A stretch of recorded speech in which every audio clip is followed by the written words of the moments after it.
আমার অনেক বরেণ্য জ্ঞানী গুণী সাধু সজ্জন মণ্ডলী, এই দূরভাষ যন্ত্র যতদূর যাচ্ছে ততদূরের মানুষগুলোকে আমি জানাচ্ছি, পুরুষোত্তম শ্রী শ্রী ঠাকুর অনুকূলচন্দ্রের দীক্ষা গ্রহণ না করলে কমন সেন্স তৈরি হবে না।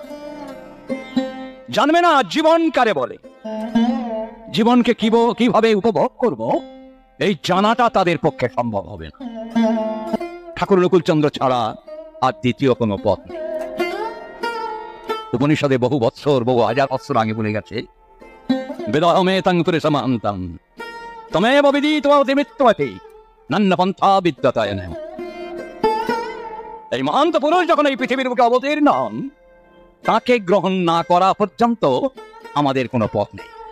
যে কথাটা ইংরেজিতে মহামতি বিশ্ববন্দিত বিবেকানন্দ বলছেন যে একমাত্র গুরুর অনুসরণ করাই মানুষের জীবনের পথ, তার আদেশ পালন করাই মানুষের জীবনের পথ, carrying out the commands of the guru without least and of doubt or hesitation. It is only way to the success of the life. There is no other path to success.